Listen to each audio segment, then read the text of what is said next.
그 정도는 버틸 수 있어. 왜? 손가락이 사라지지 않는 이상. 자, 매체 합시다. 손가락 빨리 뻔했어요. 그럼 무서운 얘기 하지 마. 나 가까운 생각해. 진돗개. 그거는 응급실. 그거는 좀 위험한. 진돗개한테 우리가 응급실 가긴 가야지. 매체 봅시다, 여러분. 페이지예요. 페이지 쓰는 사람이 알려주죠. 90페이지요.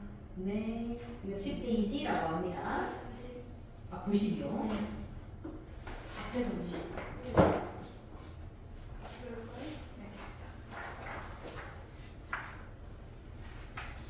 근데 애초에 이거는 단원 자체가 국어와 매체를 다루는 단원이어가지고 어쩔 수 없이 매체를 하긴 해야 돼. 이게 수업 시간에 했었나? 기억이 안 나. 아직 안 했어요. 변화하는 매체와 소통 얘기하러 볼게요. 보기만 해도 재미가 없네요. 인공지능 이런 재미가 없는 줄 하나 또 등장했다.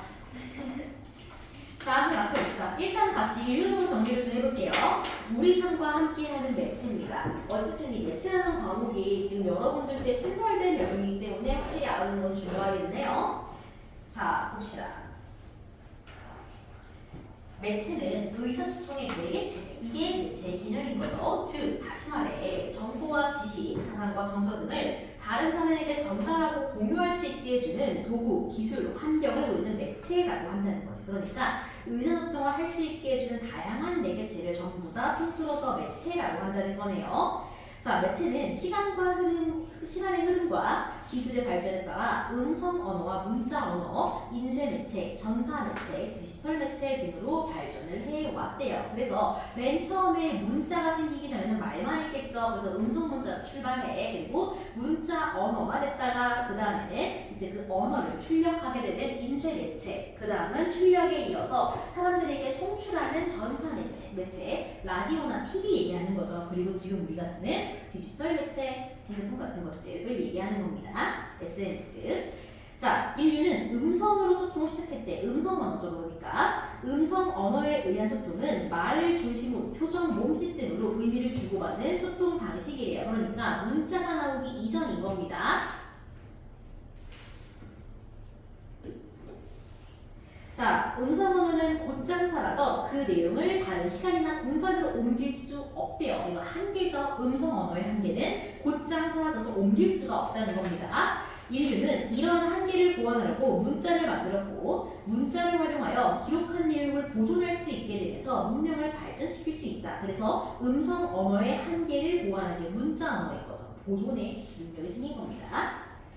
자, 이후 인쇄 기술이 발달하면서 책, 신문, 잡지 이게 다 인쇄 매체죠. 등장했대요. 인쇄 매체는 문자뿐만 아니라 사진, 그림 등을 복합적으로 활용하여 정보를 전달할 수 있대. 이게 특징이죠. 문자뿐만 아니라 여러 가지 사진, 그림을 전달할 수 있다. 그리고 이전에 비해 짧은 시간 안에 대량으로 인쇄물을 생산하고 전파할 수 있다. 이러한 매체의 발달은 지식을 널리 보급하여 시민사회가 성장하는 발판이 되었다. 이게 인쇄 매체의 장점이자 의의라고 보시면 되겠죠.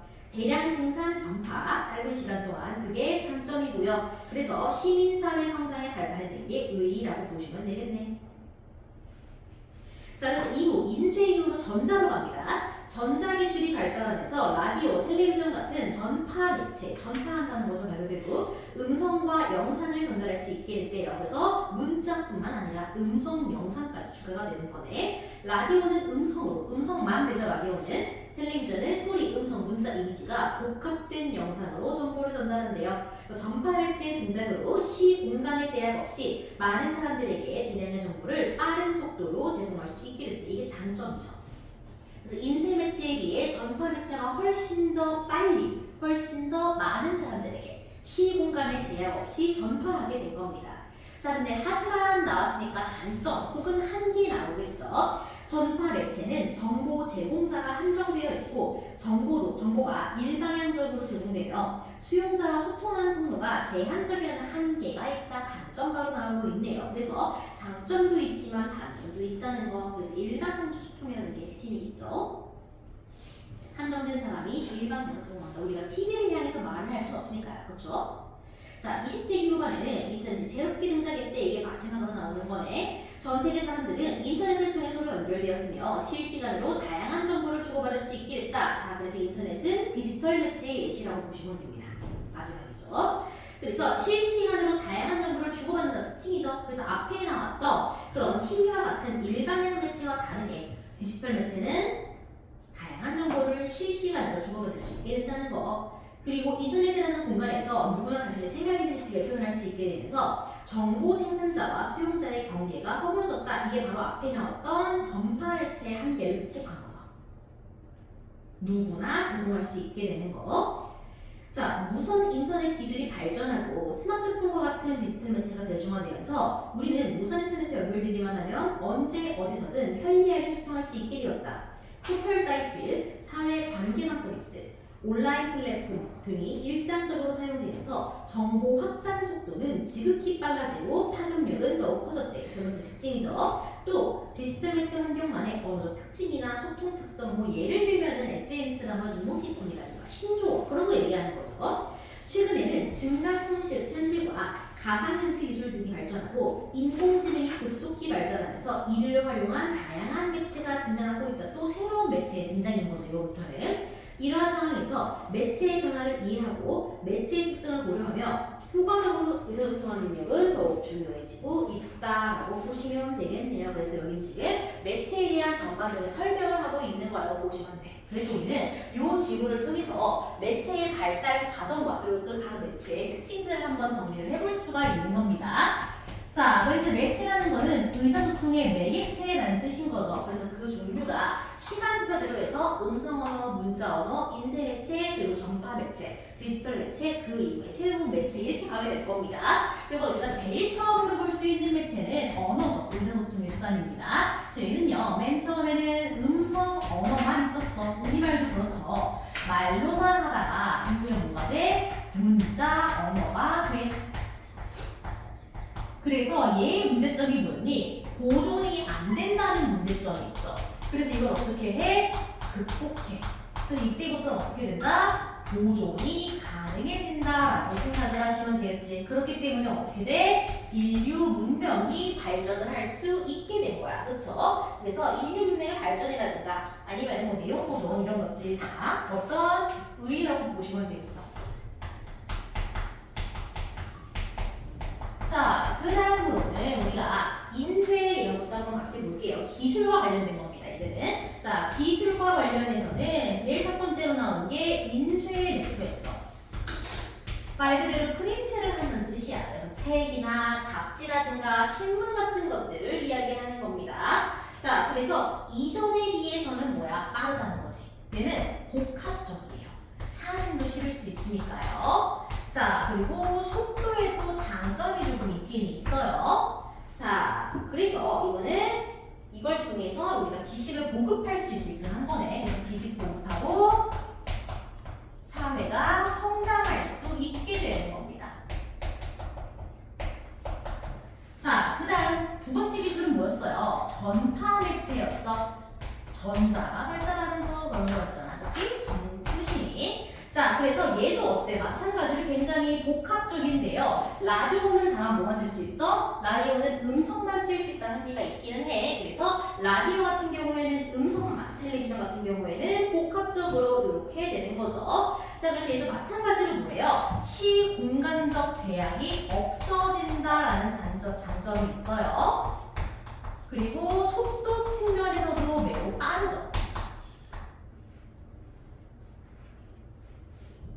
그쵸? 자, 그렇지만 단점은 뭐야? 단점은 그럼에도 불구하고 정보 제공자가 어때요? 정보 제공자가 한정적이고요. 일방향 소통이고요. 통로가 제한적이라는 거죠. 정보 제공자가 한정. 그리고 일방향 소통.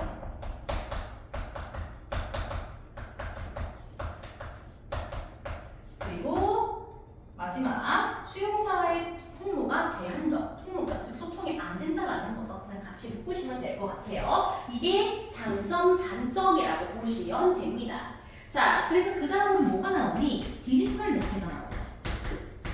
그래서 디지털 매체는 어때요? 마찬가지로 뭐야? 시공간적 제약이 줄어들어요. 그치? 수 있잖아. 우리는 그래서 지금 해외에서도 한국 사람들과 이야기를 할 수가 있죠. 당연히 속도 엄청 빠를 거고요. 그렇죠? 그리고 실시간으로 정보를 주고받을 수 있게 된다는 건 다른 말로 하면 쌍방향, 양방향 소통이 된다는 뜻이기도 해. VS가 아니죠. 그러면은 여기에다가 뭐예요? 문제가 해결되는 거지. 그래서 양방향 소통에다가 정보 제공자가 한정되지 않고 경계가 허물어진다라는 특징이 있죠. 그래서 전파 매체의 그런 한계를 극복해서 나온 게 디지털 매체라고 보시면 되겠네. 자, 그래서 기술에 따라서 발전되는 이 매체들 있죠. 속도를 조금 비교해보시면 당연히 속도가 빨라요. 근데 누가? 인쇄보다는 전파가 빠르고 전파보다는 누가? 디지털이 빠른 겁니다.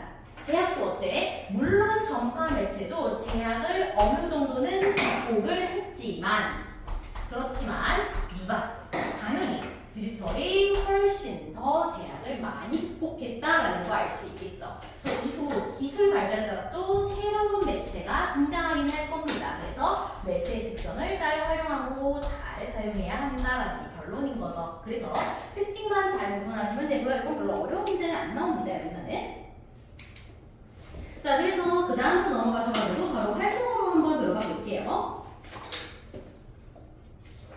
자, 활동은 몇 개 없습니다. 첫 번째 활동으로 갈 건데요. 텔레비전 뉴스와 인터넷 뉴스를 구분할 겁니다. 그럼 뭐랑 뭐를 구분하는 거야? 전파 매체와 디지털 매체를 구분하는 거야. 그쵸? 그래서 텔레비전 뉴스와는 전파 매체, 인터넷 뉴스와는 디지털 매체 잘 구분해가지고 특징을 정리해 보시면 되겠죠? 자, 그래서 보시면요. 여러분, 가와 나 특징 세 가지 쓸 수 있게 되어 있습니다. 한번 써보세요, 나이.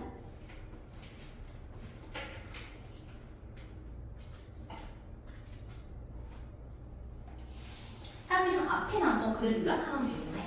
그쵸? 그래서 우리가 쓸 수 있는 건 뭐야? 시공간적 제약이 사라지고 속도가 빨라졌으며 다만 정보 제공자가 한정적이고 일방향 소통을 한다라는 게 가의 특징인 거죠. 자, 그럼 나의 특징은 어때요? 일단은 양방향 소통이야. 뭘 통해서? 댓글을 통해서. 그치? 댓글을 통한 양방향 소통이 가능하다라는 거 들어가야 되고요. 당연히 시공간적 제약이 전파 매체보다 더 많이 사라지고 속도도 더 빠르고요. 그리고 정보 제공자가 한정되지 않으면서 생산자와 수용자가 경계가 허물어졌다. 이런 것들 이런 거 적으시면 되는 겁니다.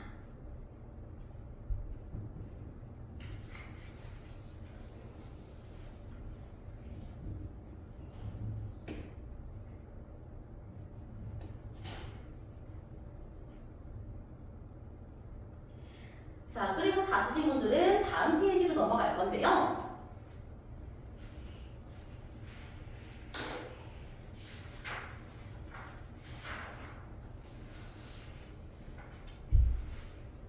자, 다음 페이지로 갈 건데 이 페이지는 뭐냐면요. 편지랑 카톡, SNS, 카톡을 얘기하는 거죠. 그래서 편지는 일단 뭐야? 둘 다 문자 언어를 쓴다는 공통점이 있어. 근데 매체가 다르지. 편지는 뭐야? 내가 직접 써야 하는 거고요. 인터넷 매체를 통해서 하는 건데 그냥 토독토독 치기만 하면 되는 거죠. 자, 그래서 일단 가의 특징은 뭐예요? 문자 언어죠. 일단은 문자 언어. 그거 말고 딱히 없어. 그죠?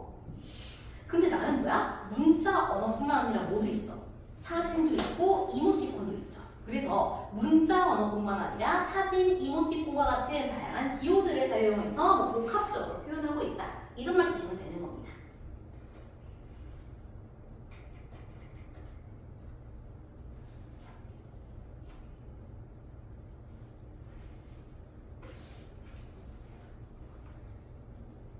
자, 2번 이응 생선 먹어. 왜 쓰는 거죠? 여러분 왜 써요 이거? 혹시 안 쓰나? 혹시 안 쓸 수도 있잖아. 쓰긴 쓰죠. 근데 왜 써요 이거? 참고로 내가 쓰는 이유는 귀찮아서예요. 그냥 귀찮아서 타지기 귀찮아서. 그러니까 다들 이걸 쓰는 이유는 다 줄임말이잖아. 이게 줄임말을 쓰는 이유는 당연히 의사소통의 효율성, 빠른 대화를 위해서 그런 거였죠. 그래서 이거는 효율성의 측면에서 이야기하시면 되는 겁니다. 빠르게 대화하기 위해서 실시간으로 빠르게 소통하고 효율성을 높이기 위해서 그런 말들 나오면 되겠죠. 매체는 쉬워요. 여러분들이 쓰고 있는 거라서. 자, 그 다음 3번으로 갑니다. 개인 방송이랑 라이브죠. SNS인데요. 둘 다 뭐야? 디지털 매체라는 공통점이 있을 겁니다. 다만 내가 정보를 누구에게 제공하냐가 좀 다른 겁니다. 그래서 가를 보시면요. 소통 상대는 뭐야? 내가 모든 사람에게 보여주고 싶은 정보니까. 그치? 그래서 불특정 다수가 될 거고요. 나는 어때? 나는 비계냐 아니냐가 달라지겠죠. 비계가 아니고 공개라면은 불특정 다수일 거고요. 비계라면은 특정 사람이 되겠지. 특정 소수. 그 차이가 있는 겁니다. 둘 다 가능해요. 그래서 SNS 같은 경우에는 상황에 따라서 불특정 다수일 수도 있고 특정 소수일 수도 있는 겁니다. 자, 그럼 우리가 개인 방송을 켜는 이유는 뭐예요? 저기 나와 있는 가는 뭐야, 목적이? 그치, 정보를 전달하기 위해서, 그치? 자기가 알고 있는 지식이나 정보를 전달하는 게 목적이겠네? 그럼 나는 이거 왜 올린 거야? 내가 나의 일상과 감정을 다른 사람과 공유하기 위해서인 거죠.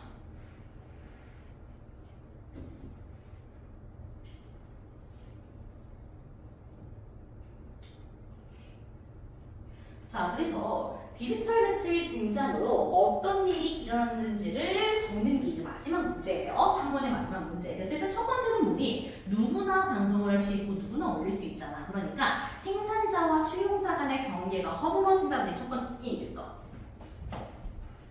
생산자와 수용자 간의 경계가 허물어진다는 게 첫 번째 특징이고요. 그리고 SNS 같은 댓글 기능을 통해서 의사소통이 활발해진다라는 것도 알 수 있겠죠. 이건 그리고 생산자와 수용자의 의사소통뿐만 아니라 수용자끼리의 의사소통도 마찬가지야. 댓글이니까. 그쵸? 그러면서 반응을 즉각적으로 살필 수 있다. 뭐 이런 거 가능한 거죠.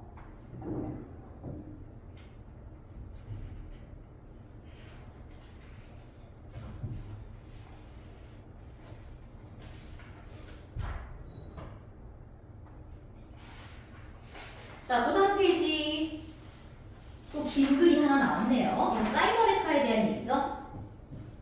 그래서 가짜 정보랑 규제에 대한 얘기. 그러니까 매체가 발달하고 사람들이 소통하는 방식 또는 생산자와 수용자의 관계가 바뀌면서 어떤 문제점이 생기냐에 대한 글이라고 보시면 됩니다. 자, 그래서 한번 볼게요. 첫 번째 문단입니다. 사이버 레커에 대한 얘기죠. 사이버 레카와 여과 없이 노출되는 악성 댓글에 대한 규제가 시급하다. 그러니까 이게 뭐야? 디지털 매체가 발달한 시기에 단점이라고도 볼 수 있겠네요. 자, 오일 경찰에 따르면은 이런 일이 있었대. 그러니까 가면 갈수록 어때? 점점 더 사람들이 악성 댓글 그리고 사이버 해커 같은 행동을 많이 한다라는 뜻인 거죠. 갈수록 이런 문제가 점점 더 심각해지고 있다라는 걸 통계를 통해서 알려주고 있는 거야. 자, 그다음 인터넷 댓글 속 악성 허위 미확인 정보는 관심을 끌 만큼 자극적인 내용이 대부분인 만큼 사실 확인 과정도 없이 싹 퍼진대. 왜? 그만큼 빠르잖아, 확산 속도가. 그래서 조회수가 고추익으로 이루어지는 SNS는 악성 허위 정보 확산의 온산으로 꼽힌대. 이 두 얘기하는 것 같아요. 자, 윤택택 교수는 사회 전반에서 거짓말, 허위 정보에 대한 죄의식이 사라지고 있다. 아무렇지 않게 거짓 정보를 안다는 거죠. 이게 사회적 문제고 이거는 범죄니까 다들 강한 법적 제재를 받으면서 이거를 우리가 문제를 해결할 수 있어야 한다라고 얘기하고 있는 거지. 그래서 여기서는 지금 이런 디지털 사회의 문제점들을 강한 법적 규제로 해결하고자 하는 글이라고 보시면 되는 겁니다. 자, 그 다음으로 한번 가볼게요. 군중 심리를 자극한 내용은 악성 댓글에 대한 이야기네요. 사이버 불링이죠. 사이버 불링, 악의적 댓글을 다 같이 씀으로써 사이버 불링을 하는 집단적 괴롭힘을 온라인에서 하는 얘기를 하고 있는 겁니다. 그래서 마찬가지로 지금 이런 통계를 통해서 생각보다 사이버 폭력이 정말 심각하다라는 걸 알려주고 있는 겁니다. 그래서 일단은 현대 이런 매체에서 발생할 수 있는 두 가지 문제를 언급하고 있는 거예요. 첫 번째는 거짓 정보가 확산되는 거 빠르게, 그리고 두 번째는 사이버 폭력. 이 두 가지가 문제로 언급이 되고 있는 거죠. 그게 1번 답이에요. 허위 정보와 미확인 정보가 빠르게 전파되는 거, 그리고 사이버 폭력. 이 두 가지가 1번 문제에 답이 되는 겁니다. 그래서 문제들이 됩니다. 뭐 유튜브에 거짓 정보라든가 아니면 뒷광고 이런 논란이 있겠죠. 이렇게 하시면 매체 끝입니다. 생각보다 별거 없죠? 매체는 굉장히 쉬워요. 여러분들이 하고 있는 것들이 대부분이기 때문에 간단하게 정리하시고요. 우리 이제 다음 주에 직보로 바로 오실 겁니다. 화요일에 직보로 오시면 되고요. 그 전까지 국어책 끝내시고 책 끝내시면 돼요. 그리고 문법사 정리하시고요. 추가로 질문할 거 있으면 주중에 나오시면 되고요. 그리고 30분 나왔네요. 나왔으니까 우리 아까 5회 못 푼 거 있죠? 5회 풀고 채점하고 검사 다 풀고 숙제 검사하고 기가할 겁니다. 아시겠죠? 풀고 채점하고 고치고 그 다음에 검사 받은 다음에 숙제 검사도 하고 기가하시면 돼요.